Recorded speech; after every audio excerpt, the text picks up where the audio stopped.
127వ కీర్తన యాత్ర చేసిన సొలొమోన్ రచించిన కీర్తన 127వ కీర్తన 3, 4, 5 వాక్యాలు మనం చదువుకుందాం. కుమారులు యెహోవా అనుగ్రహించు స్వాస్థ్యము, కుమారులు యెహోవా అనుగ్రహించు స్వాస్థ్యము, గర్భఫలము ఆయనిచ్చు బహుమానమే. యవన కాలమందు పుట్టిన కుమారులు, యవన కాలమున పుట్టిన కుమారులు బలవంతుని చేతిలోని బాణము వంటి బలవంతుని చేతిలో బాణము వంటి వారు. వారితో తన అంబుల పొదిని నింపుకున్నవాడు ధన్యుడు. అటివారు సిగ్గుపడక తమ గుమ్మములలో తమ విరోధులతో వాదించును. చాలు అన్నయ్య, ఈరోజు ఎందుకు పుట్టినరోజు అనుకుంటగా ఈ సబ్జెక్ట్ తీసుకున్నామింది అన్నట్లుగా చూస్తున్నారు మీరు.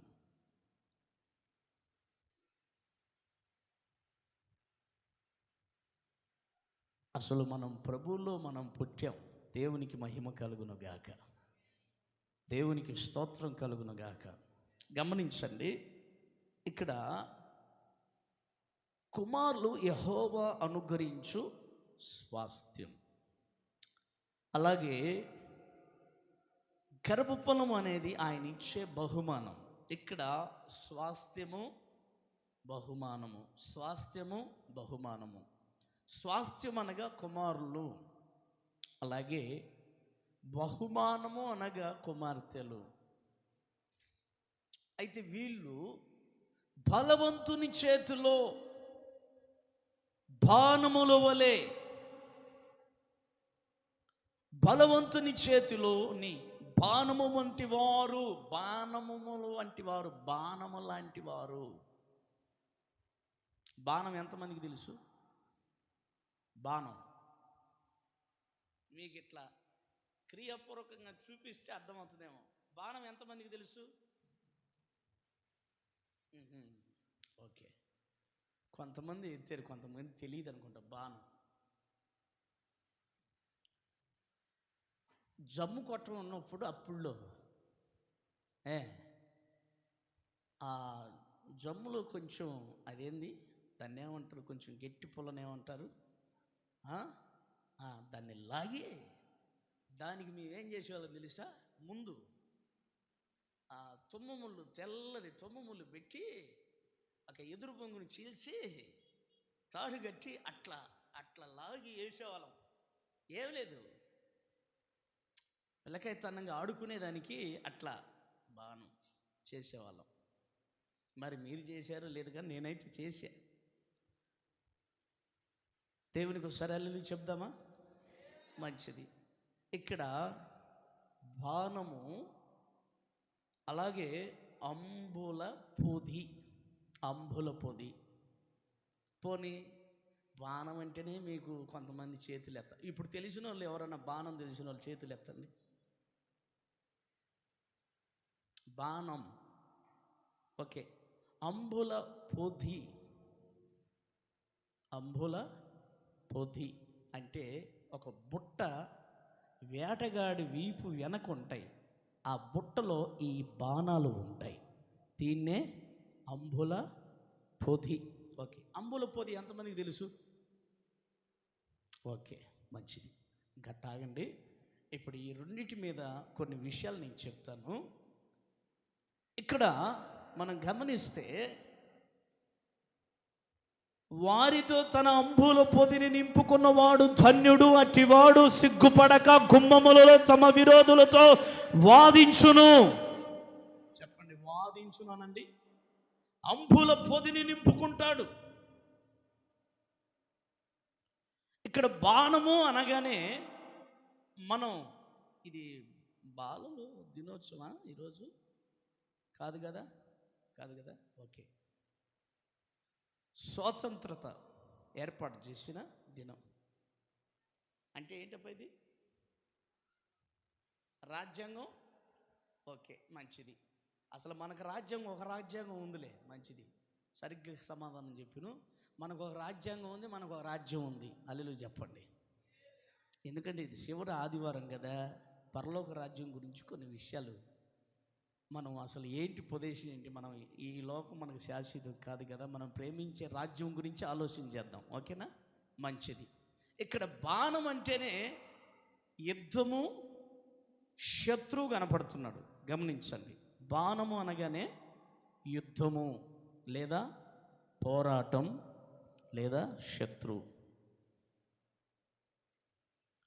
ఇప్పుడు యవన కాలంలో పుట్టిన కుమారులు, ఇక్కడ యవనస్సులు బలవంతుని చేతిలో బాణము లాంటి వారు. మన యొక్క విధి విధానం ఎలాగుండాలంటే, మన జీవితం ఆధ్యాత్మికమైన పోరాటంలో మనం పోరాడుతున్నాం, పయనిస్తున్నాం. ఈ పోరాటంలో గెలుపు మనకు ఉండాలంటే మనకు ఒక బాణం కావాలి. మన యొక్క స్థితి, మన ఆస్తి. ఇప్పుడు నేను పిల్లల గురించి ఎందుకు చదివించానంటే, పూర్వం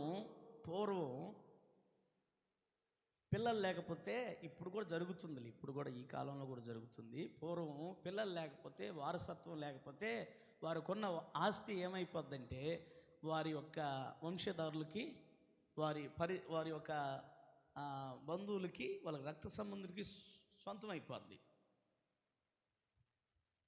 కాబట్టి భూ సంబంధంగా అవుతుంది.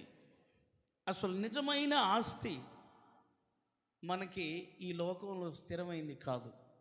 నిజమైన ఆస్తి ఒకటి ఉంది, అది పరలోక రాజ్యంలో మనము సంపాదించి పెట్టుకోవాలి. ఆమేన్ చెప్పండి. ఈ లోకంలో ఎంత సంపాదించినా, ఎంత కూడబెట్టినా అది సిమ్మట కొడుతుంది, అది దాన్ని దొంగిలిస్తారు. కాబట్టి పరలోక రాజ్యం కొరకు మరి మనం ప్రయాసపడాలి. ఇప్పుడు వేటగాడు ఉన్నాడు అనుకోండి, సాయంత్రానికి వాడు వేటాడుతాడు బాణం తీసుకొని. ఎందుకు? ఒక జింకనో లేకపోతే ఏదో ఒకటి పక్షిని వేటాడి మొత్తానికి ఆస్తిని సమకూర్చుకుంటానికే వేటగాడు బాణాన్ని ఉపయోగిస్తాడు. హల్లెలూయా చెప్పండి. ఇప్పుడు నువ్వు నేను, దేవుడు మనల్ని ప్రేమించిచ్చిన పిల్లలు, బలవంతుని చేతిలో ఒక బాణంగా పిల్లలు ఉండాలి. ఆమేన్ చెప్పండి. బలవంతుని చేతిలో బాణముల్లాగా మన పిల్లలు మనం ఉండాలి. ఎందుకంటే యేసయ్య ఆయన ఆధ్యాత్మికమైన పోరాటంలో పాల్గొనాలని మన పిల్లలు ఆయన బలమైన చేతిలో ఉండాలని మనం కోరుకోవాలి. మన పోరాటం ఏంటి? పరలోక రాజ్యాన్ని సంపాదించుకోవటానికి మనం పోరాడాలి. దేవునికి మహిమ కలుగును గాక. ఇప్పుడు మన యొక్క సంపద, మన ఆస్తి పరలోక రాజ్యంలో అది నిలిచి ఉండేటట్లుగా ఇప్పుడు మనం ఆధ్యాత్మికంగా మనం పోరాడుతున్నాం. ఆ రాజ్యంలో ఈ ఈ ఈ ఈ అంబుల పొది, ఈ బాణము, అలాగే వీటిని ఎందుకు ఈ పగలు యేసయ్య పరిశుద్ధాత్మ దేవుడు మనకు పరిచయం చేస్తున్నారంటే, ఈ యవనస్తుని ఒక బాణానికి ఎందుకు పోల్చాడు? అసలు స్పష్టంగా పరిశుద్ధాత్మ దేవుడు ఏమని రాయించాడంటే, యవన కాలమందు పుట్టిన కుమారులు బలవంతుని చేతిలో బాణము వంటి వారు, బాణాలు కాదు, బాణము లాంటి వారు, బాణానికి పోల్చేశాడు. అంటే ఇక్కడ సిగ్గుపడక వారి గుమ్మములో తమ విరోధులతో వాదిస్తారు. అంబుల పొదిలో బాణాలు నింపుకొని ఆ అట్టివారు సిగ్గుపడక గుమ్మములో తమ విరోధులతో వాదిస్తారు.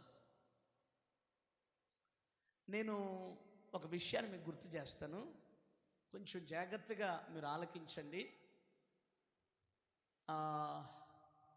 ఒకరోజు యేసుక్రీస్తు 40 రోజులు ఉపవాసం ఉండి ఆకలితో అరణ్యంలో ఉన్నాడు. శోధించడానికి శోధకుడు సాతానుగాడు వచ్చి నిలబడ్డాడు. నిలబడి, బాయ్ నిద్రబామాకండి, వినండి అయ్యా, నువ్వు యేసు ప్రభువు కదా, నిజంగా నీవు దేవుని కుమారుడు అయితే ఈ రాళ్ళన్నీ రొట్టెలుగా చేసుకొని తిను. ఇలా శోధిస్తున్నాడు. అప్పుడు ఆయన ఏమన్నాడో తెలుసా? ఈ అపవాదు శోధించేవాడు కదా, ఇతడు వాదించాలి. ఆడు శోధించినప్పుడు చెప్పండి, యేసయ్య వాదించాలి. హల్లెలూయా చెప్పండి ఒకసారి. ఆడు శోధిస్తాడు శోధకుడు, మనం వాదించే స్థాయిలో ఉండాలి. అప్పుడు ఆడు వచ్చి ఈ రాళ్ళన్ని రొట్టెలుగా చేసుకొని తినే అన్నప్పుడు మనిషి రొట్టె వలన బతకడు కానీ దేవుని నోట నుంచి వచ్చే మాట వలన బ్రతుకుతాడు. ఇక్కడ సాతానుడు ఏం శోధిస్తున్నాడంటే, నీ శరీరములో ఒక ఆకలి ఉంది, దాహం ఉంది. ఏది? నీ దేవుడు గొప్పోడు అంటున్నాడు కదా. నీ దేవుడు గొప్పోడైతే, నీ తండ్రి గొప్పోడైతే నువ్వు ఆకలితో ఎందుకుంటావు? నీకు ఆకలి ఉంది కదా. ఒక అద్భుతం, నువ్వు దేవుని కుమారుడు కదా. 4వ అధ్యాయం మత్తయి సువార్త మనంలో చూద్దాం. నువ్వు దేవుని కుమారుడు కదా, దైవ కుమారుడు కదా. దైవ కుమారుడు ఒక అద్భుతం జరిగించాలి. ఏంటంటే, ఈ రాళ్ళన్నీ రొట్టెలుగా చేయి, నువ్వు తిను. అప్పుడు నువ్వు దైవ కుమారుడు అంటే నేను నమ్ముతాను అంటే ఆయన అన్నాడు, వాదించాడు, ఆయన గద్దించాడు. మనిషి నోటి నుంచి వచ్చే ఆ యేసయ్య జీవం కలిగిన దేవుడి నోటి మాట వలన బ్రతుకుతాడు. తిండి, ఆస్తి, అంతస్తులు, హోదాలు ఇవేవి మనిషి జీవితానికి నెమ్మదిని తీసుకొని రావు. ఆయన నోటి నుంచి వచ్చే మాట ఒక అద్భుతమైనటువంటి విప్లవాన్ని కలిగిస్తుంది, అద్భుతమైన నెమ్మదిని కలిగిస్తుంది, ఎండిన ఎముకల్లో జీవాన్ని పుట్టిస్తుంది. కాబట్టి ఇలా వాదిస్తున్నాడు. తర్వాత రెండో శోధన ఏందో తెలుసా? మొదటి శోధన ఏంటంటే, ఈ రాళ్ళన్నీ చెప్పండి, ఈ రాళ్ళన్నీ రొట్టెలుగా చేసుకొని తినేసాయి, నువ్వు దేవుని కుమారుడు కదా, తినేసాయి అని శోధిస్తున్నాడు.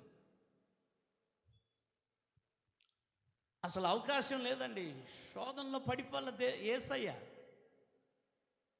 గుర్తుపెట్టుకొని శోధనలో పడిపోల. రెండోసారి శోధించడానికి ఒక ఎత్తైన పర్వతానికి వెళ్ళి, పరిశుద్ధ పట్టణం మీదకి వెళ్ళి, ఇక్కడి నుంచి దూకేసాయి. ఆడంటాడు, నేనే పరిశుద్ధిని, నాకంటే మనగాడు ఎవరు లేడు అన్నట్లుగా పరిశుద్ధమైన పర్వతం మీదకి తీసుకెళ్ళి, నువ్వు ఇక్కడి నుంచి దూకు. 7 మార్లు పడిపోయినా నీ దేవుడు లేపి నిలబెడతాడుగా. కాదు సప్పలు కొట్ట, మా కాదు సప్పట్లు, ఇప్పుడుగా సప్పట్లు కొట్టేది. వాడి ప్లాన్ శోధింపు. మీకు అర్థం కావట్లేదు. నిజమే, లేపుతాడు, నిజమే. హల్లెలూయా చెప్పండి, హల్లెలూయా. ఆడేమో దూకమంటాడు, దూకిన తర్వాత మన దేవుడు లేపుతాడు. ఇప్పుడు కొట్టు సప్పట్లు. ఆడేమో శోధించి దూకు అంటాడు. పర్లేదులే, భర్త లేడుగా, దూకు, ఏమైంది, సీరియల్లోకి దూకు.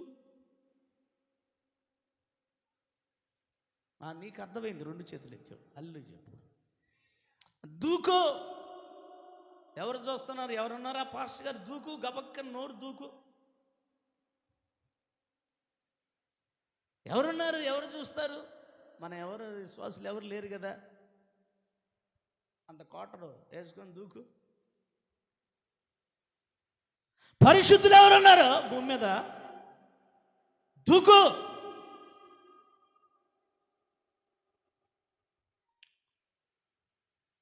ఏడు మార్లు పడిపోయినా నీ దేవుడు లేపుతాడుగా.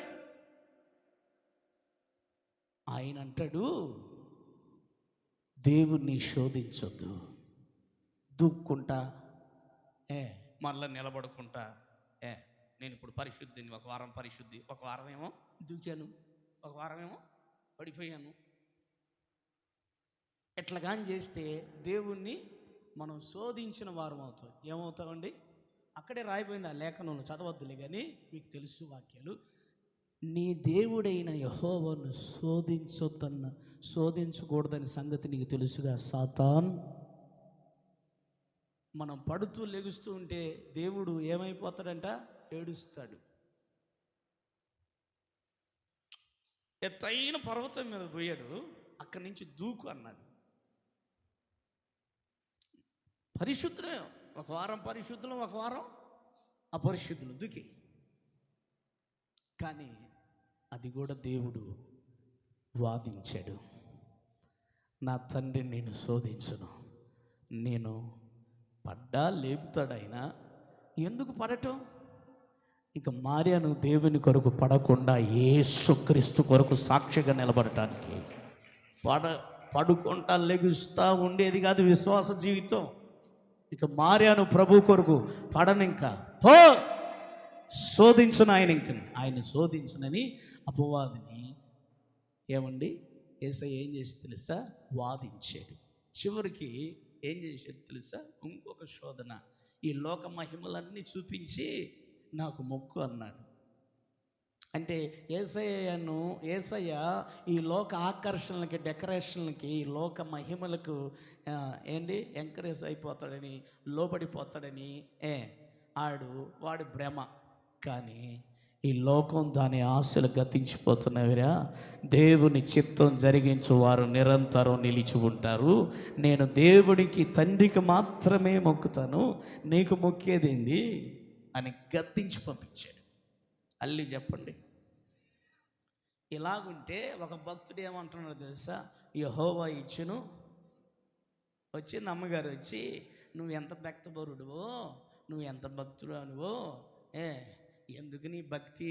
పిల్లలు పోయినరు, ఏమండి ఆస్తి పోయింది, అన్నీ పోయాయి, ఇంకా భక్తి యేసయ్య స్తోత్రం అంటావేంటి?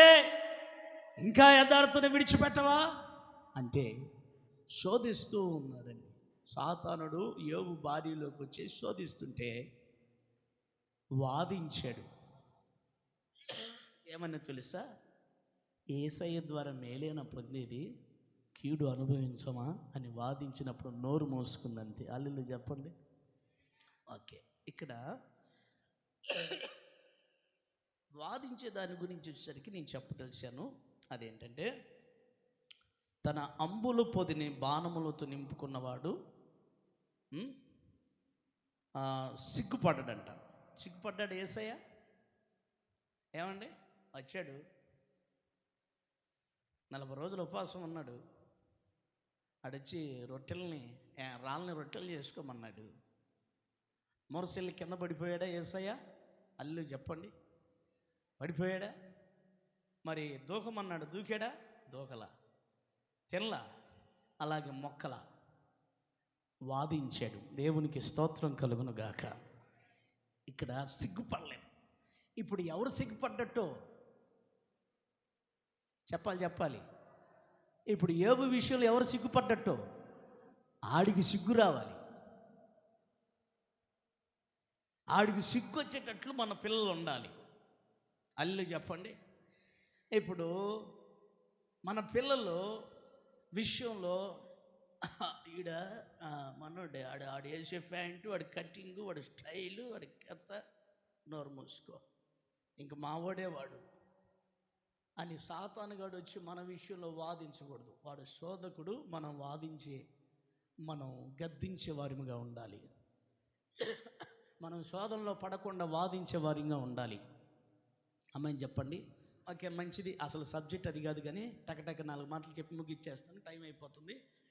విషయం ఏంటంటే ఇక్కడ మనం ఇప్పుడు బాణం అంటే యుద్ధం, అలాగే శత్రువు పోరాటం ఉంటుంది. ఇప్పుడు ఈ పోరాటం తల్లిదండ్రులమే పోరాడదామా, పిల్లలు కూడా పోరాడాలా?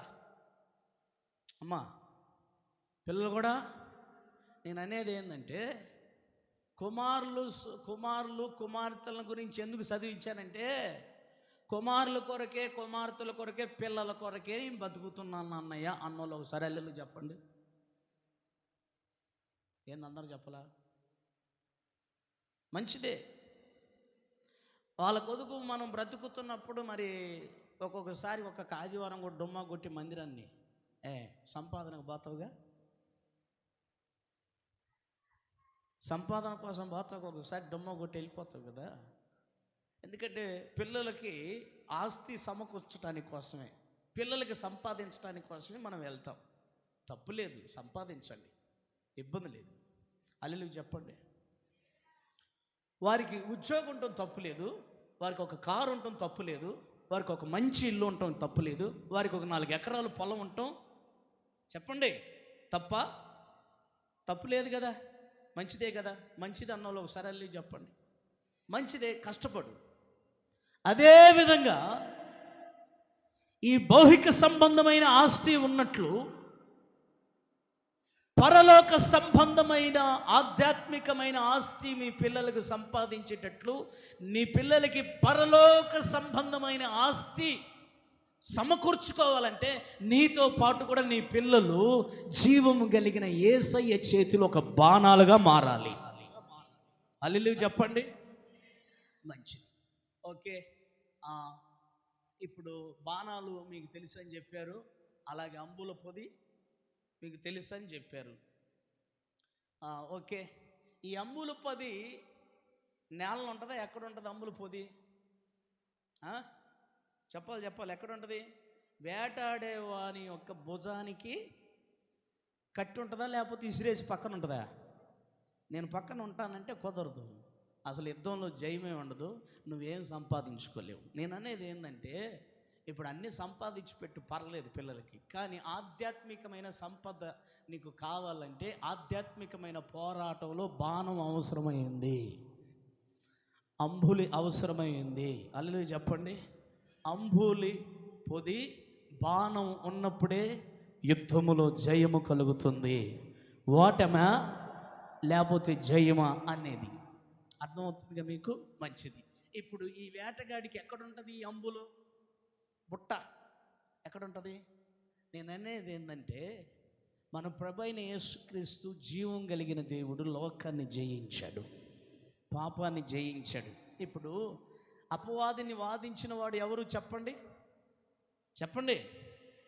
మేము ముందే చెప్పానుగా, రాళ్ళన్ని రొట్టెలు చేసుకోమంటే వాదించాడు, అలాగే దూకమంటే దూకలేదు, వాదించాడు, అలాగే మొక్కమంటే మొక్కలేదు, వాదించాడు. యేసయ్య వాదించి జయించాడు. అసలైన వేటగాడు ఎవరంటావు చెప్పండి? ఆయన వేటగాడైతే ఆ వేటగాడికి వీపుని ఏముండాలి? అంబుల పొది. అంబుల పొది అంటే నా జీవితమే. చప్పట్లు కొట్టు. అంబుల పొది అంటే నా జీవితము ఆయనతో పెనవేయబడాలి. నాకే సమృద్ధిగాని కృపను పంచావు, నా యేసు రాజా కృపాసాగర అనంత స్తోత్రార్హుడా, నా యేసు రాజా కృపాసాగర అనంత స్తోత్రార్హుడా, నా జీవిత భాగస్వామివి నీవు, నా ప్రాణముతో పెనవేసుకున్నావు నీవు, నా జీవిత భాగస్వామివి నీవు, నా ప్రాణముతో పెనవేసుకున్నావు నీవు, నాకే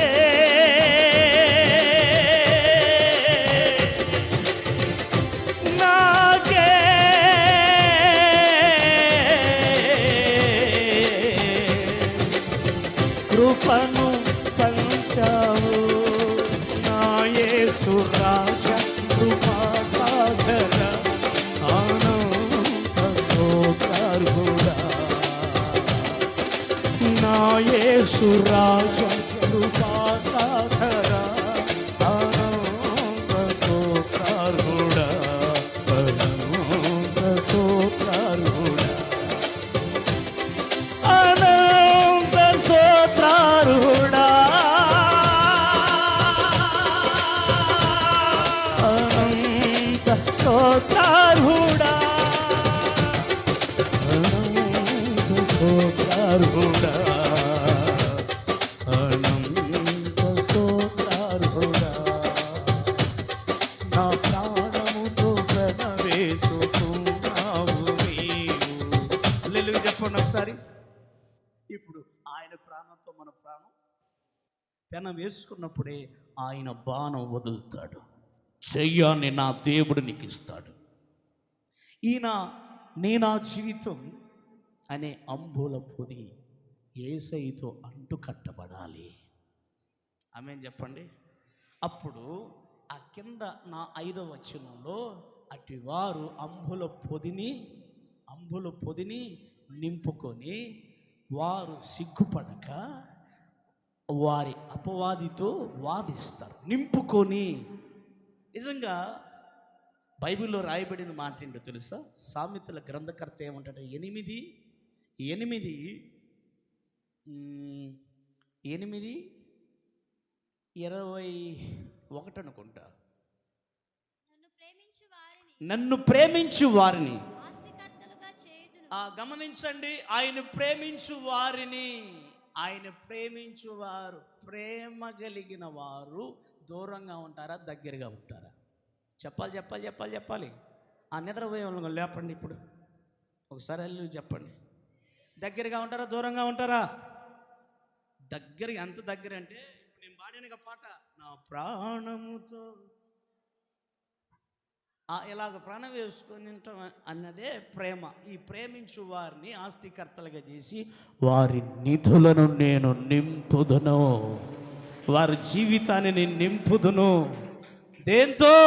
బాణం అనండి. ఏందా అమ్మాయి అంట్లా బాణం తెలియదమ్మా నీకు? చెప్పండి. బాణం. ఈ పొదిలో, ఈ అంబుల పొదిలో ఏమి నిండి ఉండాలి? బాణం. ఓకే. ఈ అంబుల పొది బాణాలతో నింపబడి ఉండాలంటే ఒకటి చెయ్యాలి. నువ్వు నేను యేసయ్యతో మనం అంటు కట్టబడి ఉండాలి. ఆయన్నే ప్రేమించాలి, ఆయనతోనే సంబంధం కలిగి ఉండాలి. నువ్వు సిగ్గుపడకుండా ఉండవుగాక. అపవాది విషయంలో నువ్వు సిగ్గుపడకుండా, నువ్వు తలదించుకోకుండా ఉండునట్లు నీ గుమ్మములో అపవాదిని నువ్వు ఎదిరించినట్లు నీ అంబుల పొదిలో బాణములు నింపబడ్డప్పుడే నువ్వు సిగ్గుపడవు. ఎందుకంటే నీవు ఆయనతో పెనవేసుకొని ఉన్నావు కదా, నీవు, నీ కుటుంబం, నీ పిల్లలు. హల్లెలూయా చెప్పండి. ఇప్పుడు నీ పిల్లలు ఆయనతో పెనవేసుకుని ఉంటే ఆయన దగ్గర ఉన్న లొకేషన్, ఆయన దగ్గర ఉన్న వాతావరణం అనుకుంటుందా, అల్లుకుంటుందిగా. అప్పుడు వచ్చి అపవాదిగాడు ఏంటండి మీ వాడి దగ్గర, మీ అబ్బాయి దగ్గర సేమ్ నా దగ్గర ఉన్న సరుకు మీ అబ్బాయి దగ్గర ఉందంటే అప్పుడు సిగ్గుతో తలదించుకుంటామా, వాదిస్తామా? ఏయ్ సాతాన్, ఎరా బెజ్జాల ప్యాంట్ ఏమైనా ఉన్నాయా మా వాడి దగ్గర? చూడరా, నీ సరుకు ఏమైనా ఉందో చూడు. ఆ ఎయిర్ కటింగ్ ఏమైనా ఉందేమో చూడరా మా వాడి దగ్గర. లోక సంబంధమైన ఏమైనా ఉన్నాయా చూడు. హల్లెలూయా చెప్పండి ఒకసారి. ఏది లేదు కాబట్టి ధైర్యంగా ఏం చెప్పగలమంటే వాడిని వాదించగలుగుతాం. ఎందుకంటే ఆయన నింపాడు దైవికమైన వాతావరణంతో మనల్ని, మన పిల్లల్ని అద్భుతమైన వాతావరణంతో. హల్లెలూయా చెప్పండి. గమనించండి నా ప్రియ సహోదరి సహోదరులారా, నిశ్చయముగా మనం సిగ్గుపడకుండా ఉండునట్లుగా ఆయనతో మనం పెనవేసుకుని ఉంటే ఈ బాణాలని యేసయ్య నింపుతాడు. ఇప్పుడు అంబుల పొద అనగా మన జీవితం. హల్లెలూయా చెప్పండి. అంబుల పొది దేవుని దీవెనలతో నింపబడాలి. ఇప్పుడు నీకు దీవెనైనా, నీ ఆశ అయినా, నీ కోరికైనా ఏదీ లేదు. నీ పిల్లలే నీకు ఆస్తి. కొట్టు చప్పట్లు. ఇంకేమైనా ఉందా? ఏమైనా ఉందా అన్న? నీ ఆస్తి ఏదైనా ఉందంటే, నీ కోరిక ఏదైందంటే నీ పిల్లలే కదా. నీ పిల్లలు అద్భుతంగా, నీవు అద్భుతంగా దేవుని ఆశీర్వాదంతో నింపబడి సాతానుని ఎదిరించి సిగ్గుపడకుండా లోకంలో అద్భుతంగా తలెత్తుకునేటట్లుగా నా దేవుడు నిశ్చయముగా మిమ్మల్ని ఉన్నతమైన స్థితిలో ఉంచునుగాక. ఎప్పుడు వరకు ఒకవేళ యేసయ్యతో నువ్వు అంటుకట్టుపడుకొని ఉంటే ఏమండి, ఈ బాణాలతో నీవు అంబుల పొదిని నువ్వు నింపుకోలేవు. కాబట్టి మొట్టమొదటిగా అంబుల పొదిని గురించి మనం జ్ఞాపకం చేసుకుని, ఈ అంబుల పొది వేటగాడి వీపున కట్టబడి ఉంటుంది. అది ఆ బాణాలతో నింపబడి ఉంటుంది. ఇప్పుడు బాణాలతో నింపబడి ఉంటేనే కదా అంబుల పొదికి అందం. హల్లెలూయా చెప్పండి. లేదు ఒక్క బుట్ట కట్టుకొని ఎటు తిరుగుతున్నానుకో అబ్బో యేసు ప్రభువుని నమ్ముకున్న కానీ ఒక్క ఆశీర్వాదం కూడా ఏమి లేదు, ఒక్క బుట్టే.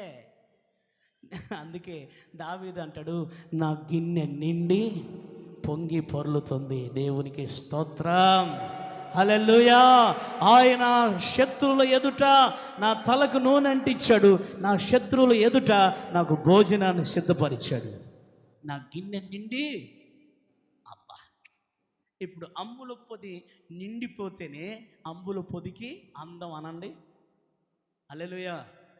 అది నిండాలంటే దేనితో పెన వేసుకొని ఉండాలి? నువ్వు ఇప్పుడు డబ్బుతో పెన వేసుకున్నావేమో, నీ కులంతో పెన వేసుకున్నావేమో.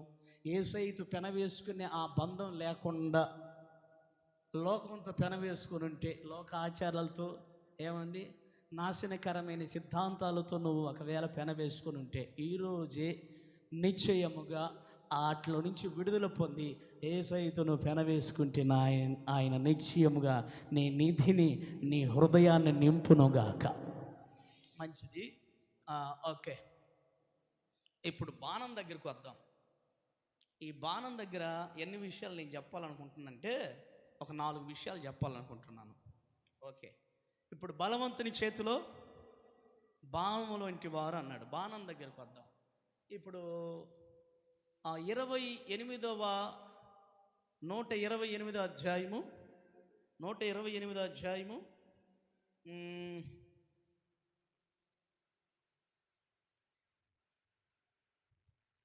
3వ వాక్యం పట్టుకు.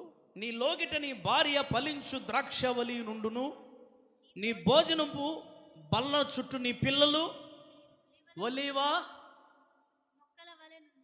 మొక్కల వలెనా? మొక్కల వలెనా? మొక్క అనండి. మొక్క మనం తయారు చేస్తామా, అదే వేస్తే పెరిగిద్దా? అల్లి చెప్పండి. బాణాన్ని తయారు చేయాలి, మొక్కను తయారు చేసే అవసరం లేదు. నాటితే పెరిగిద్ది. అది అర్థమవుతుందా మీకు? బాణాన్ని తయారు చేస్తారు, మొక్కను మనం తయారు చేసే అవసరం లేదు. ఆల్రెడీ యెహోవా ఇచ్చే కుమారులు, యెహోవా ఇచ్చే స్వాస్థ్యము చెప్పండి, గర్భఫలం యెహోవా ఇచ్చే బహుమానం ఈ యొక్క మొక్కలు. హల్లెలూయా చెప్పండి. కాకపోతే నేను చెప్పాల్సింది ఏంటంటే, ఈ మొక్క లేతగా ఉన్నప్పుడే తయారు చేయాలి, చక్కగా పెరిగేటట్టు. మొక్క వంగిద్దా? పొరపాటును కూడా వంగదు. గుర్తుపెట్టుకొని ఈ సామెత ఉంది, మీకు తెలుసు. మొక్క ఉన్నప్పుడే దాన్ని వంచాలి. ఓకే, నేను అంటాను బాణాలు తయారు చేయాలి.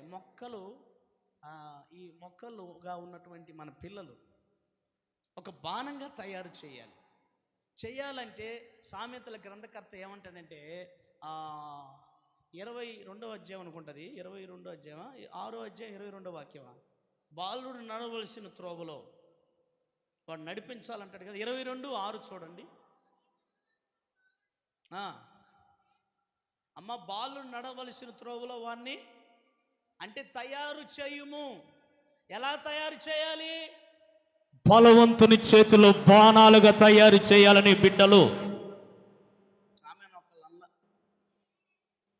మొక్కలను తయారు చేస్తావా? చేయలేము. ఆ మొక్క పెరిగిన తర్వాత దాంట్లో నుంచి కొమ్మను తీసి బాణాన్ని తయారు చేస్తాం. దీనికి అర్థమైంది. ఇప్పుడు మీకు అర్థమైంది ఏంటంటే, మీకు అర్థమయ్యే శైలి నేను చెప్పాలంటే ఏంటంటే, బాణాన్ని మనమే తయారు చేసుకోవాలి. ఆమెను చెప్పండి. మన పిల్లలు మనమే పెంచుకోవాలి. ఎవరైనా వచ్చి పెంచుతారా? ఎలా తయారు చేయాలి? బాలుడు నడవలసిన త్రోవలో వారిని నడిపించాలి. ఎలా తయారు చేయాలంటే, ప్రార్థన చేసేవాడిగా తయారు చేయాలని పిల్లల్ని, విశ్వాసపు అడుగుల్లో నడిచిపోయేటట్లుగా తయారు చేయాలని పిల్లల్ని, బాలుడు నడవలసిన త్రోవలో నడిపించు. అక్కడ మూల వాక్యంలో ఆ మొదటి 128వ అధ్యాయం ప్రారంభంలో, యెహోవా యందు భయభక్తులు కలిగి ఆయన త్రోవల యందు నడుచువాడు ధన్యుడు. నిత్యముగా నీవు నీ చేతుల కష్టార్జితం అనుభవించెదవు. నీవు ధన్యుడు, నీకు మేలు కలుగునుగాక. తయారు చేయాలి పిల్లల్ని. ఎలా తయారు చేయాలి? చెప్పాలి. ఎలా చేయాలి? బాణాలుగా తయారు చేయాలి. ఇలాగ తయారైపోవాలి. నేను చెప్పాను, బాణం అంటేనే వేటాడటం. మన వేటాడి సంపాదించుకునేది ఏదో తెలుసా? ఈ లోక సంపద కాదు, మీరు సమకూర్చుకోవాల్సింది పరలోక ధాన్యం. హల్లెలూయా చెప్పండి. నీవు నీ పిల్లలు సమకూర్చుకోవాల్సింది ఈ లోకంలో ఆధ్యాత్మిక క్షణికమైపోయేది కాదు, పరలోక సంబంధమైన ధనాన్ని నువ్వు సంపాదించుకోవాలి. అక్కడ నువ్వు నీ పిల్లలు బాణాలుగా మారితే ఈ బాణం యుద్ధంలో సంపదను నువ్వు సొంతం చేసుకుంటావు. నీ పిల్లల్ని బాణాలుగా తయారు చేయాలి. అంటే దీని ఉద్దేశం ఏంటంటే, నీ పిల్లలు బాణాలుగా మారితే ఇంకా ఆల్మోస్ట్ ఇంకా నిశ్చయముగా అద్భుతమైన విజయం నీకు కలగబోతుంది. బాణాలుగా మారాలి నా పిల్లలు కోరుకుంటా. అంటే నేను అనేది ఏంటంటే, యేసయ్య చేతిలో ఒక బాణాలుగా నీవు, నీ కుటుంబం, నీ పిల్లలు ఉండాలి. అర్థమవుతుందా? అప్పుడు ఆయన ఏం చేస్తాడంటే, ఆధ్యాత్మికమైన పోరాటం నేను నడిపించి చివరికి పరలోక రాజ్యంలో నువ్వు ధనం కూర్చుకునేటట్లుగా నీ ఆస్తి అక్కడ ఉంటుంది. నువ్వు క్రీస్తుతో కూడా లేపబడిన వాడవైతే పైనున్న వాటిని వెతుకుతావు. మన పౌరస్థితి ఎక్కడుంది? మన పౌరస్థితి అంటే, మన పౌరస్తత్వం అంటే మన ఆస్తి ఎక్కడుంది చెప్పండి? వెళ్తాం, అక్కడ చూడగానే ఆనందిస్తాం. దేవునికి స్తోత్రం కలుగునుగాక. ఇప్పుడు మన పౌరస్థితిని మనం సంపాదించుకోవాలంటే మన పిల్లలు ఏమంటే గడ్డి పరకల్లాగా లేకపోతే మొక్కల్లాగా ఉంటే కుదరదు. ఎలాగ మారాలి? బాణాలుగా తయారు చేయాలి. చేస్తున్నావా? నువ్వు నడిస్తే అట్లా తయారైపోతారు. నువ్వు భక్తి చేస్తే, నువ్వు ప్రార్థన చేస్తే బాణాలుగా తయారైపోతారు. దేవునికి స్తోత్రం కలుగునుగాక. హల్లెలూయా, హల్లెలూయా. ఒక తల్లి అంట 13 సంవత్సరాల కుమారుడి కొరకు ప్రార్థన చేస్తుందంట. అగస్టిన్ అనే దైవజనుడు యొక్క తల్లి, నా కుమారుడు నీ చేతిలో బలమైన బాణముగా వాడబడాలి, ఒక సాధనంగా వాడబడాలి. 13 సంవత్సరాలు ప్రార్థన చేస్తే ఆయన ఏం చెప్పాడు తెలుసా? నా తల్లి కన్నీటి ప్రార్థన వల్ల నేను ఎలా తయారయ్యానంటే, యేసయ్య రాజ్యంలోనికి, యేసయ్య సేవలోకి, యేసయ్యను ప్రకటించే ఒక బాణంగా మారాను. వేల లక్షల ఆత్మలను సంపాదించాడు అగస్టిన్ అనే దైవజనుడు. ఎట్లా తయారు చేసింది? వేల లక్షలను సంపాదించే ఒక దైవజనుడిగా తయారైపోయాడు. ఇప్పుడు అన్న ఉందిగా, ఎవరు అన్న? బైబిల్లో ఉన్న అన్న ఎంతమందికి తెలుసో? ఎట్లా తయారు చేసింది? దైవజనుడు చూడగానే ఎట్లా పడిపోయాడు? ఏయ్ నమస్తే, ఎట్లా ఏంటి ఇట్లా ఫోజులు కొడుతున్నాడా? సాష్టాంగ నమస్కరిస్తున్నాడు దైవజనుడు చూడగానే. ఆమెను చెప్పండి. అప్పుడు ఎట్ట తయారు చేసినావు అక్క? అన్నక్క అంటే ఏమి లేదు, దివారాత్రులు యెహోవా మందసం దగ్గరే దేవుని పని కొరకు బేస్పా మొదలుకొని ఎక్కడ అది దాను మొదలుకొని బేస్పా వరకు అతని పేరు కీర్తి వ్యాపించి ఆశీర్వాదకరంగా వర్ధిల్లారని రాయబడింది. అబ్బా ఎట్ట తయారు చేసింది! మొక్క పక్కన మనం తయారు చేసే అవసరం లేదు. నీళ్ళు పోస్తే, అక్క నిద్రపోతున్నావా, నిద్రపో మాకు, నీళ్ళు పోస్తే అదే, కాకపోతే కొంచెం ఇట్లా పోద్దులే. ఇట్లా పోయినప్పుడు దాన్ని ఏం చేయాలి?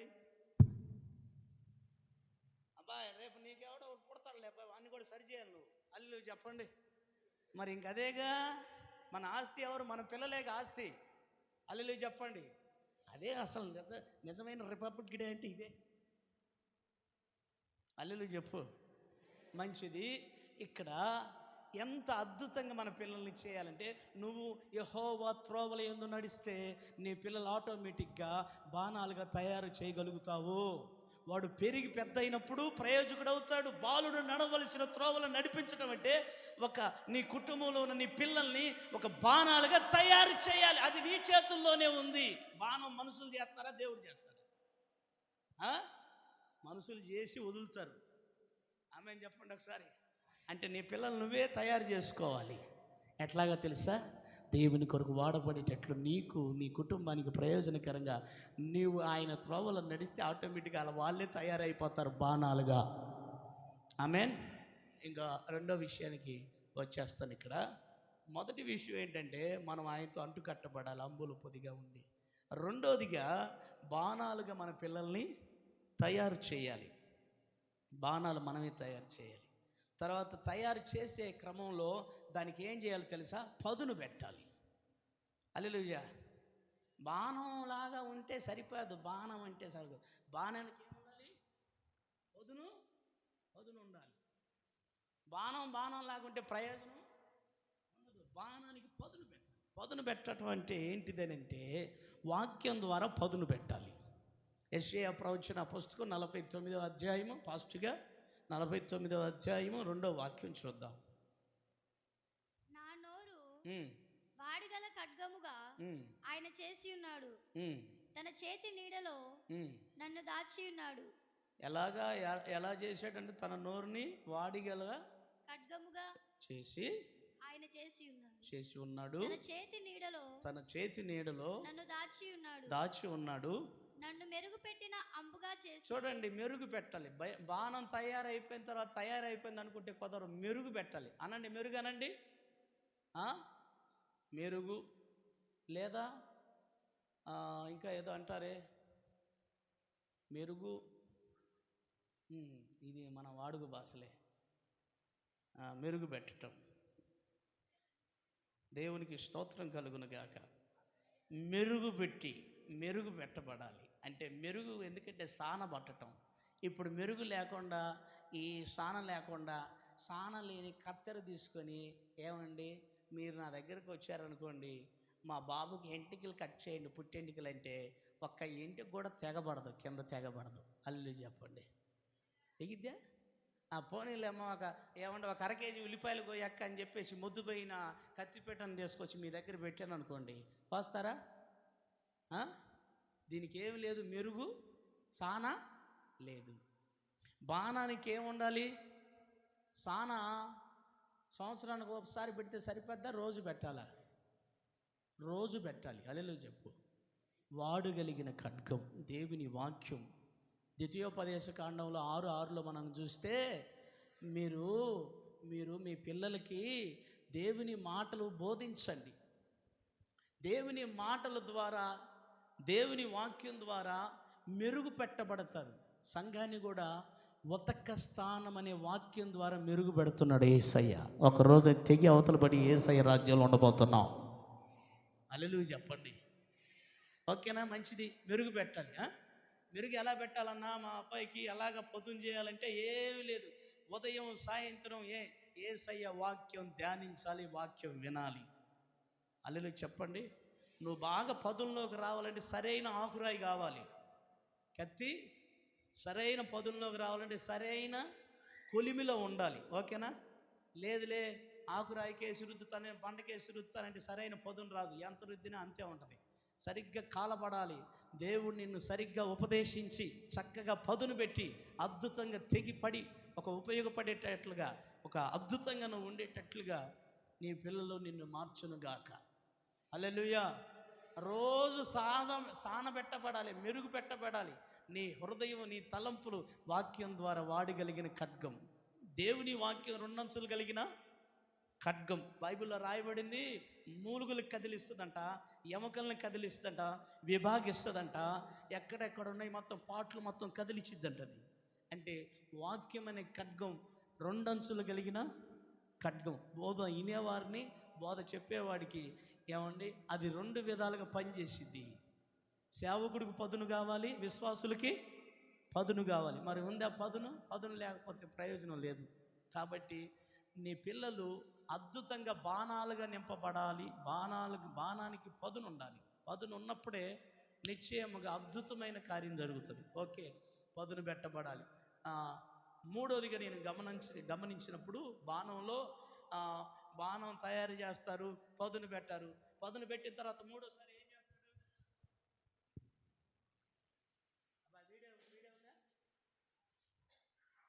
చెప్పండి. పదును పెట్టిన తర్వాత ఏం చేయాలి? తయారు చేయాలి.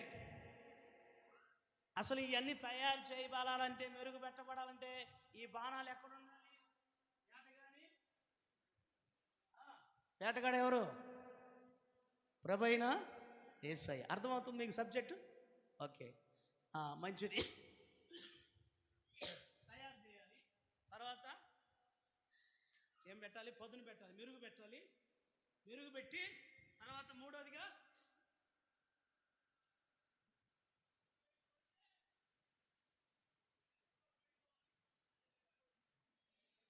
పెట్టాలా లేదా? వాడికి పెట్టాలి అసలైన గురి. హల్లెలూయా చెప్పండి.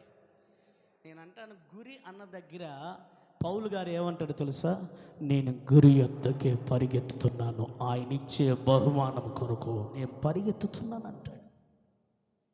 మనకు ఒక గురి అన్న దగ్గర దేవుని ఆలోచన, దేవుని చిత్తం. హల్లెలూయా చెప్పండి. దేవుని ఆలోచన ప్రకారం, దేవుని చిత్త ప్రకారం నీ పిల్లల్లో నువ్వు, నీ కుటుంబం నడిస్తే బహుమానం నీకు దొరుకును గాక. 4వ అధ్యాయము 21-14 అది ఫిలిప్పీయులకు రాసిన పత్రిక. ఫిలిప్పీయులకు రాసిన పత్రిక 3:14 వాక్యంలో పౌలు పలుకుతున్న మాటను మనం గమనిద్దాం. క్రీస్తు యేసునందు దేవుని ఉన్నతమైన పిలుపునకు కలుగు బహుమానం పొందవలెనని గురి వద్దకే పరిగెత్తుచున్నాను. ఎందుకు బహుమానం అనండి? అవమానమా బహుమానమా? అవమానం కావాలా, బహుమానం కావాలా? నీ ఆలోచన ప్రకారంగా నువ్వు నడిస్తే నీకు అవమానం వస్తుంది. దేవుని ఆలోచన ప్రకారంగా నువ్వు గురి యొద్దకు, దేవుని ఉద్దేశంతో నువ్వు వెళితే నీకు బహుమానం దొరుకుతుంది.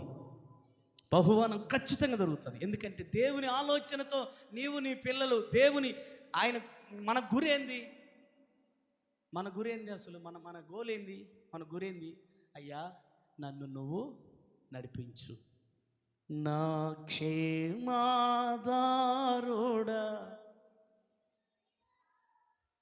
నన్ను నిత్యము నడిపించే. మనమే నడుస్తున్నావా? ఆయన నడిపిస్తున్నాడా? ఆయన నడిపిస్తున్నాడే ఎవరి చిత్తంలో ఉన్నట్టో ఇదే మన గురి. ఆయన చిత్తంలో నడుస్తున్నాం కాబట్టి మన గురి ఇది. మన గురికి ఏమైనా మిస్టేక్ జరిగిద్దా?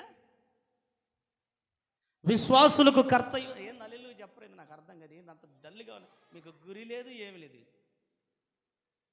గురి బాణాలు ఉన్నాయి, తయారు చేసాం, పదును పెట్టాం. తర్వాత మూడోది ఏం చేయాలి?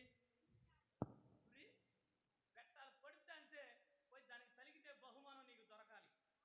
ఏ బహుమానం అది? నువ్వు ఆరోగ్యంగా ఉండే బహుమానం, కలకల నీ నోటి నుండి నవ్వు ఉండే బహుమానం. బహుమానం అంటే వాయమ్మ ఇప్పుడున్న 2 ఎకరాలు కాదు 10 ఎకరాలు వస్తాయి అది అనుకుంటే బహుమానం. అది కాదు బహుమానం. ఎన్ని ఎకరాలు ఉన్నా, ఎన్ని కోట్లు ఉన్నా, ఎంత ఉన్నా చివరికి ఏమన్నా వాళ్ళు ఎవడో అన్నాడంట, కాటాకూడు లోటా సాంబారు. ఏంద్రా బాబు అంటే లక్షలు ఉన్నాయి, కార్లు దిద్దు, కానీ కాటాకూడు లోట అయిపోయింది. కాబట్టి నీకు యేసయ్య ఇచ్చే బహుమానం ఏంటో తెలుసా? సమృద్ధిగా నువ్వు భుజించగలిగే ఆరోగ్యం ఇస్తాడు. గట్టిగా చెప్పట్లేదే? నువ్వు తల ఎత్తుకొని నడిచే బహుమానం, గౌరవం అనే బహుమానం ఇస్తాడు. నీ గురేంది? నీ పిల్లలు సిగ్గుపడకుండా నీ పిల్లలకి ఒక అద్భుతమైన బహుమానాన్ని దేవుడు ఇవ్వాలంటే నీ పిల్లల్ని దేవుడి చిత్తంలో నడిపించాలి. దేవునికి స్తోత్రం కలుగును గాక. ఎడితే ఆయన వేటగాడు, మరి ఆయన చిత్తంలో నడిస్తే గురిపెట్టింది ఎవరు? గురిపెట్టింది నువ్వు నేనైతే మిస్టింగ్ అవుతాం, అవమానపడతాం. గురిపెట్టింది ఎవరు చెప్పాలి? యేసయ్య పెట్టాడు. కొడితే ఇంకంతే బహుమానం నీకు యేసు నామములో కలుగును గాక. కొట్టు, ఇప్పుడు చప్పట్లు కొట్టు. అవమానమా? బలహీనతలాయందు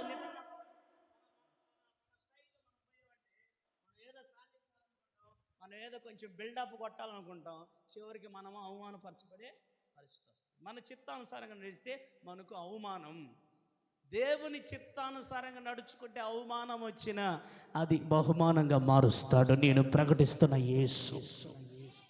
హల్లెలూయా. ఇంకా టైం లేదు. ఇంకొకటి నేను చెప్తున్నది ఏంటంటే గురి. ఇది ఎన్నో మాట అంటే 4వ మాటగా భావించుకోండి. 5వ మాట నేను చెప్తాను. ఇప్పుడు ఏముండాలి మనకి చెప్పాలి? 4వదిగా గురి ఉండాలి. ఓకే, గురి ఉంటే ఏం దొరికింది మనకి? బహుమానం దొరికింది. ఓకే, పదును ఉందనుకోండి. పదును ఉంటే అద్భుతంగా అన్ని విషయాల్లో ప్రయోజనకరంగా నువ్వు ఉంటావు. నీ పిల్లలు బాణాలుగా మారాలి. నువ్వు వేటగాని యొక్క వీపును ఉండబడినటువంటి ఆ అంబుల పొదిగా ఉండాలి. ఆమేన్. అప్పుడు అద్భుత రీతిగా నువ్వు ఈ యుద్ధంలో, ఈ సంపాదనలో, ఈ ఆస్తి, పరలోక రాజ్యాన్ని, ఆస్తిని సంపాదించుకుంటావు. మంచిది. ఓకే, ఇంకోటి చెప్పి నేను ముగిచ్చేస్తాను. అదేంటంటే ఇప్పుడు అంబుల పొది ఉంది, దాంట్లో బాణాలు ఉన్నాయి. ఆ అంబుల పొది ఇదే అనుకుందాం. అంబుల పొది ఇది. అంబుల పొది కింద పైన బాణాలు. ఈ బాణాలు, ఈ అంబుల పొది అలాగా ఆయన వీపున ఉంటే ఏమైనా ప్రయోజనమేనా? అంబుల పొదిలో నుంచి ఒకటి తీయాలన్నా వద్దా? తీయాలన్నా వద్దా? తీయాలి. కొడితే అంతే. యేసు రక్తమే జయం. హల్లెలూయా. ఇప్పుడు దీంట్లో ఉంటే ప్రయోజనమా? దీంట్లో నుంచి తీస్తే ప్రయోజనమా? హల్లెలూయా చెప్పండి. ఒకసారి గట్టిగా చప్పట్లు కొట్టండి. ఇప్పుడు తీసినోడు ఎవరు? ఇప్పుడు తీసినోడు ఎవరు? చదువు. ఇప్పుడు 4వ వాక్యం చదువు. ఇప్పుడు చదువు. మూల వాక్యం చదువు. ఇప్పుడు 127 4వ వాక్యం. యవ్వన కాలమందు పుట్టిన కుమారులు బలవంతుని చేతిలో బాణము లాంటి వారు. ఎవరి చేతిలో? చెప్పండి చెప్పండి. ఎవరి చేతిలో? బలవంతుని చేతిలో. నేను చివరి మాట చెప్పి నేను ముగించేస్తాను. అదేంటంటే ఇప్పుడు నీ పిల్లలు అంబుల పొదిలో ఉండి నన్ను దేవుడు ఆశీర్వదించిండు, నన్ను దీవించుండు అంటే కుదరదు. అంబుల పొదిలో నుంచి తీయాలి. పెట్టరా ఒకడన్నా వచ్చి అది. ఇప్పుడు అంబుల పొది ఇది. అంబుల పొదిలో ఏమన్నాయి చెప్పాలి? బాణాలు.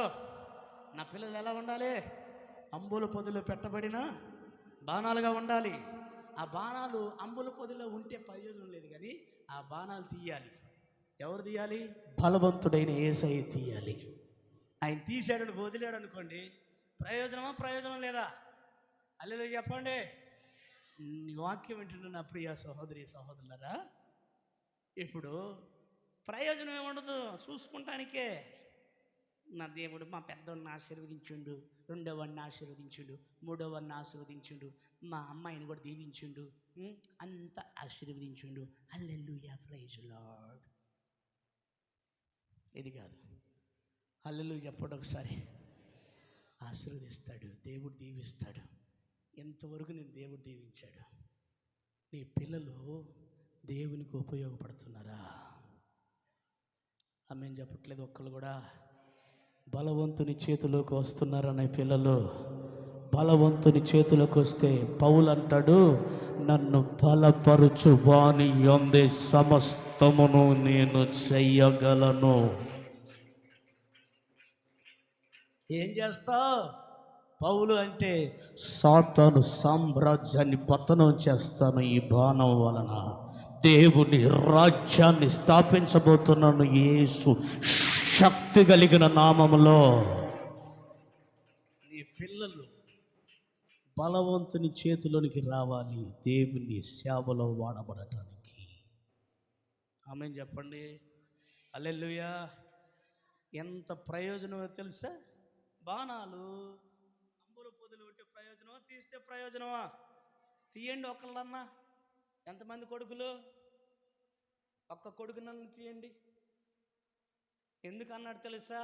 తన అంబుల పొదిని నింపుకున్నవాడు పిచ్చోడా? అర్థమైంది ఇప్పుడు వాక్యం? మీకు అర్థమైందా? నింపుకున్నవాడు ధన్యుడు అని అంటే, ధన్యుడు అనే పదం అక్కడ ఎందుకుందంటే, కింద వస్తే దానికి ఆన్సర్, ఆ ప్రశ్నకు ఆన్సర్ దొరికింది. కిందకు వస్తే పట్టుకో ఆ మాట. అటు వారు సిగ్గుపడరు, గుమ్మములో తమ విరోధులతో వాదించుదురు. చెప్పండి. విరోధులతో వాదించిన తర్వాత ఏముంటది? నిశ్చయముగా విరోధి చేతుల నుంచి నిశ్చయముగా విరోధి యొక్క ఆలోచన వారి సామ్రాజ్యాన్ని కూల్చేసి యేసయ్య సామ్రాజ్యాన్ని స్థాపిస్తారు. ఆమేన్. ఈ వాక్యం వింటున్న నా ప్రియ సహోదరులారా, ఒక తల్లి గురించి నేను చదివానండి.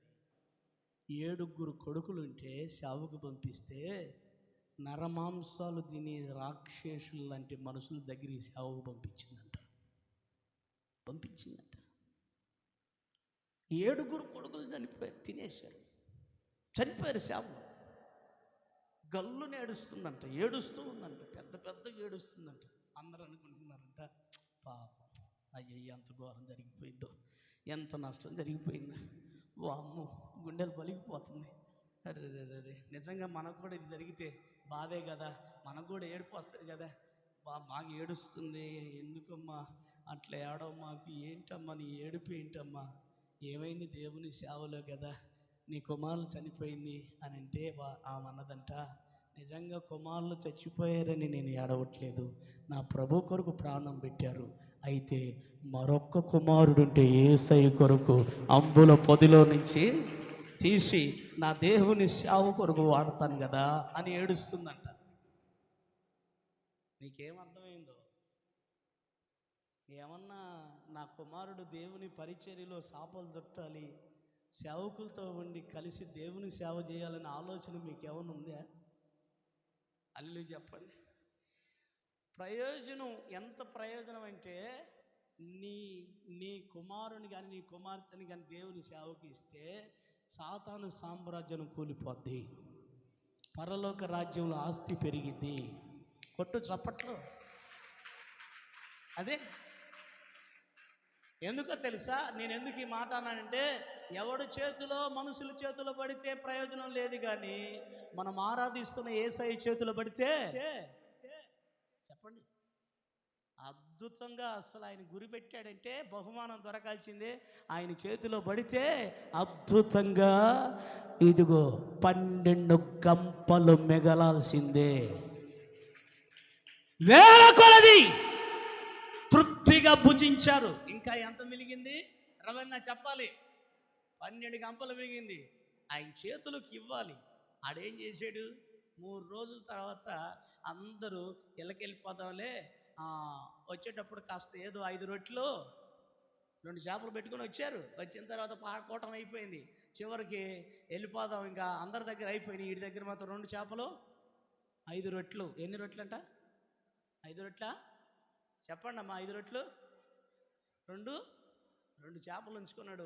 ఆఖరిగా భోంచేద్దామని చివరికి ఒక ప్రకటన వచ్చింది, ఒక న్యూస్ వచ్చింది, బలవంతుని చేతిలో బాణములుగా ఉండాలని ఎవరు కోరుకుంటున్నారు? అంబుల పొదిలో నుంచి తీయండి అనగానే వాడు లేచాడు. నేను ఉన్నానండి అని లేచాడు. లేవగానే రా తీసుకురారా, ఇప్పుడు ఎంతమందికి నిన్ను ఆశీర్వాదకరంగా మారుతుంది, తీసుకురని తీసుకొచ్చి చెయ్యి పట్టుకొని ఏమండి చేతులు పెట్టారు, కృతజ్ఞత స్తుతులు చెల్లించాడు, ఈర్చాడు. ఏమండి 1000 మందికి పెట్టేశాడు. దేవునికి స్తోత్రం కలుగును గాక. పెట్టిన తర్వాత మిగిలిందా తరిగిందా? మిగిలింది. నిశ్చయముగా నీ పిల్లలు దేవుని సేవలో వాడబడితే అనేకులు దీవెనకరంగా ఉండి ఇంకా రాబోయే తరానికి కూడా ఆశీర్వాదకరంగా ఉండును గాక. హల్లెలూయా చెప్పండి. తీద్దాం మరి, ఒక్కళ్ళని తీద్దామా? ఎప్పుడు తీద్దాం? 2025 సంవత్సరం తీద్దామా? యవనస్తులారు వినండి, అంబుల పొదిలో ఉంటే నీకు ప్రయోజనం ఏమి ఉండదు. ప్రభు చేతులకు రావాలి. నువ్వు బాప్తీసం పొందు, యేసయ్య చేతులకు వచ్చి బాప్తీసం పొందు. నా దేవుడు నిన్ను వాడుకోబోతున్నాడు, ప్రయోజనకరంగా వాడుకోబోతున్నాడు. నువ్వు అనుకుంటున్నావు నేను ప్రయోజకునేనా, పాస్టర్ గారు అంతే చెప్తాలే. నేను చెప్పే మాట కాదు, ఇది దేవుడు చెప్పే మాట. మనుషులకి ఒకవేళ మనుషుల దృష్టికి నువ్వు ప్రయోజకుడిగా కాకపోవచ్చు, దేవుడు నిన్ను మనుషుల దృష్టికి ప్రయోజకుడిగా లేనటువంటి నిన్నే ప్రయోజకరమైన వ్యక్తిగా, పాత్రగా మార్చుకున్నాను గాక. లేచి నిలబడండి. ఇప్పుడు ఈ పోరాటం మనం సంపాదించుకున్న, ఈ బాణం వల్ల మనం సంపాదించుకున్న ఆస్తి ఏంటో? కార్లా, ఉద్యోగాలా? కాదు కాదు కాదు కాదు, అవన్నీ వస్తాయి. అల్లు చెప్పండి. ఉద్యోగం కావాలనుకున్న వాళ్ళు చెప్పండి.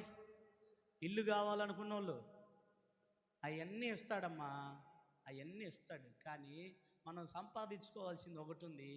మనం నిత్యము యేసయ్య రాజ్యంలో ఉండాల్సినట్టు ఒకటి ఉంది. అదేంటంటే మనకు సిమ్మెట కొట్టకుండా స్థిరమైన ఆస్తి ఒకటి ఉంది.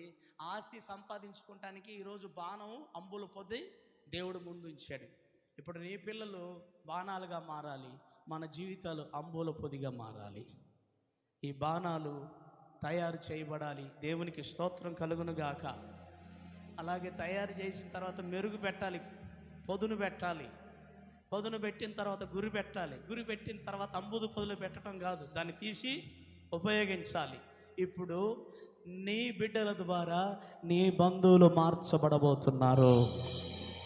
అంబుల పొదిలో నుంచి నీ పిల్లల్ని దేవుడు ఆయన చేతుల్లోకి తీసుకోబోతున్నాడు. నమ్మిన వారు చప్పట్లు కొడుతూ నిశ్చయముగా నా పిల్లల్ని ఆ విధంగా దేవాని చేతిలో వాడుకో. దేశానికి నిజమైన రక్షణ రావాలి.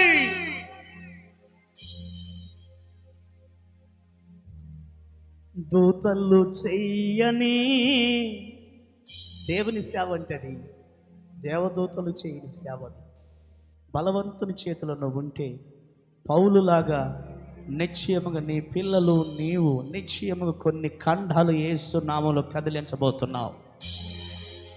దూపార్తినే చేపట్టి చేసేదా శాశ్వత కృపను నేను తాళంచగా, కానుకనైతిని నీ సన్నిధిలో, కానుకనైతిని నీ సన్నిధిలో. శాశ్వత కృపను నేను తాళంచగా, భక్తిహీనులతో నివసించుట కంటెను నీ మందిర వర్ణములో ఒక్క దినము గడుపుట. భక్తిహీనులతో నివసించుట కంటెను నీ మందిర వర్ణములో ఒక్క దినము గడుపుట.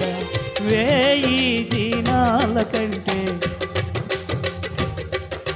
1000 దినాల కంటే శ్రేష్టమైనది శాశ్వత కృపను నేను తాళంచగా. సియోను శిఖరాన సిలువ సితారతో సింహాసనం ఎదుట క్రొత్త పాట పాడేదా. సియోను శిఖరాన సిలువ సితారతో కొత్త పాట పాడేదా. సియోను రాజువు నీవేగా, సియోను రాజువు నీవేగా. శాశ్వత కృపను నేను తాళంచగా, కానుకనైతిని నీ సన్నిధిలో, కానుకనైతిని నీ సన్నిధిలో. శాశ్వత కృపను నేను తాళంచగా, దూతలు చెయ్యని నీ దివ్య సేవను దోలినైనా నాకు చేయ కృపనిచ్చితివే. నీ పిల్లల్ని దేవుడి కొరకు సమర్పించుకో. బలవంతుని చేతిలో బాణాలుగా వాడబడాలి. దూతలు చెయ్యని నీ దివ్య సేవను గోలినైనా చేయ కృపణించితివే. ధూపార్తినే చేపట్టి లోరి ధూపార్తినే చేపట్టి చేసేదా శాశ్వత కృపను నేను తాళంచగా. నా హృదయమేమో జీవము గల దేవుని దర్శింపానందముతో కేకలేయుచున్నది. నా హృదయమేమో జీవము గల దేవుని దర్శింపానందముతో కేకలేయుచున్నది. నా దేహమేంతో నీకై ఆశించే, నా దేహమేంతో నీకై ఆశించే శాశ్వత కృపను నేను తాళంచగా. ఈరోజు ఒక కోరిక కలిగి, బలవంతుని చేతిలో నా బిడ్డలు ఉండాలి, ఆయన నన్ను పరిపాలన చేయాలి, నా పిల్లల్ని పరిపాలన చేయాలి యేసయ్యా. బలవంతుని చేతిలో నీ పిల్లలు వాడబడాలి. బాణాలుగా చేయబడాలంటే మొదట నువ్వు నడవాలి ఆయన మార్గంలో. నీ పిల్లలు కూడా బాణాలుగా ప్రయోజకులుగా మారుతారు. బాణాలకు పదునుండాలి. రాత్రింబగులు వాక్య ధ్యానం అనే పదునుండాలి. ఆ వాక్యం నీకు నెమ్మదినిచ్చునుగాక. ఈ లోకంలో కత్తుల్లో ఉన్న పదును వలన కొన్ని అరచకాలు జరుగుతాయి, కానీ వాక్య పదును వలన కన్నీరు తోడబడతాది. చెడిపోయిన జీవితాలు విఫలవాక్తంగా కట్టబడతాయి. ఈ రోజున ఈ వాక్యం నీ మెదడికి, నీ పిల్లల జీవితానికి ఒక పదునుగా మారాలి. ఈరోజే కాదు, దేవుని మాటలు తన అంబుదు పదులు పెట్టుకునేటట్లు పదును పెట్టబోతున్నాడు.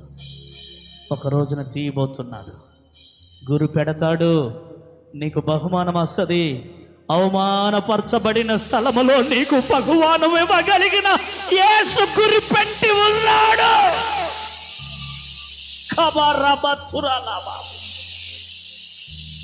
నీ గర్భ విషయంలో నువ్వు అవమానపరచబడ్డావు, నీ పిల్లల విషయంలో నువ్వు అవమానపరచబడ్డావు.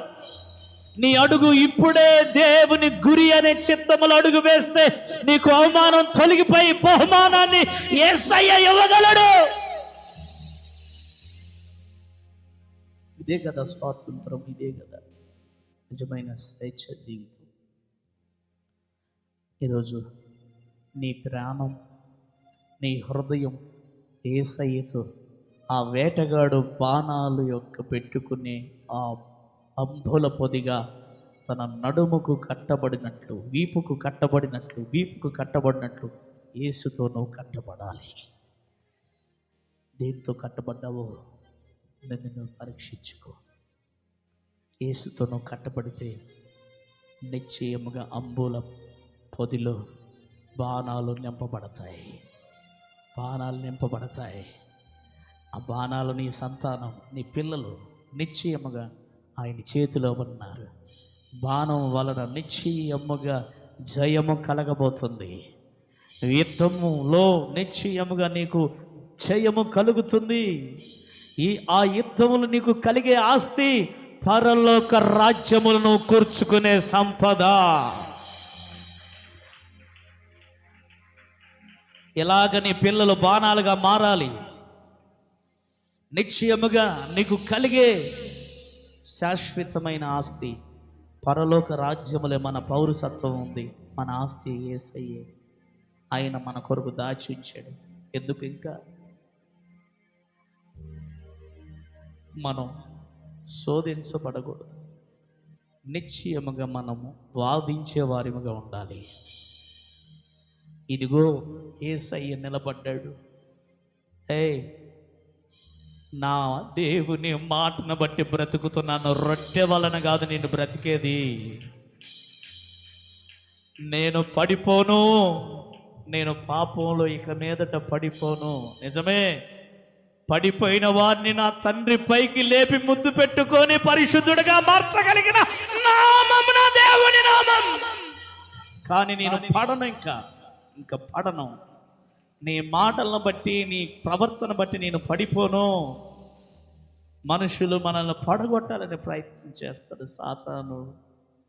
కొందరు మనుషుల్ని వాడుకుంటూ మనల్ని పడగొట్టాలని చూస్తాడు. ఈరోజు దేవుని సన్నిధిలో నిశ్చయముగా నువ్వు దేవునితో అంటు కట్టబడితే, నిశ్చయముగా బాణాన్ని నిశ్చయముగా అద్భుత రీతిగా నీవు పోరాడుతున్న ఈ పోరాటంలో ఎక్కడ అపజయము వేయకుండా నీకు జయము అనుగ్రహించబడుతుంది. నువ్వు పడిపోవు. ఈరోజు ఒక తీర్మానం కలిగి, నేను, నా పిల్లలు, నా కుటుంబం యేసయ్యతో అంటూ కట్టబడాలి. నా పిల్లలు బలవంతుని చేతిలో బాణాలుగా మారాలయ్యా.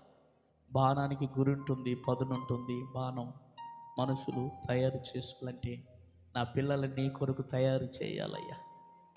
పరిశుద్ధులుగా తయారు కావాలి, ప్రార్థన చేసేవారుగా తయారు కావాలి, ఉద్యోగం సంపాదించుకునే పిల్లలుగా తయారవటం కాదు, కానీ ముఖ్యంగా మనం అన్ని విషయాల్లో ఆధ్యాత్మికంగా మన పిల్లలు తయారవుదురుగాక. ఆయన త్రోవలను నడిస్తే తయారైపోతారు ఆల్మోస్ట్. ఎందుకంటే ఆయన సన్నిధిలో సంపూర్ణమైన సంతోషం కలదు. ఈరోజు నీ పిల్లలు ఎలా తయారయ్యారు? మాట వింటలేదుగా. నీ పిల్లలు నీకు దుఃఖాన్ని కలిగిస్తున్నారు కదా. నీవు ఆయన త్రోవల యందు మానక నడువు, ప్రార్థన చెయ్యి. అగస్టిన్ తల్లి 13 సంవత్సరాలు కనిపెట్టుకొని ప్రార్థన చేసి ఒక రోజున యేసయ్య చేతిలో బలమైన సాధనంగా వాడబడ్డాడు ఆ దైవజనుడు. ఈ రోజున నీ కన్నీరు బాణాలుగా నీ పిల్లల్ని మారుస్తుంది. నీ ప్రార్థన నీ పిల్లల్ని బాణాలుగా మారుస్తుంది.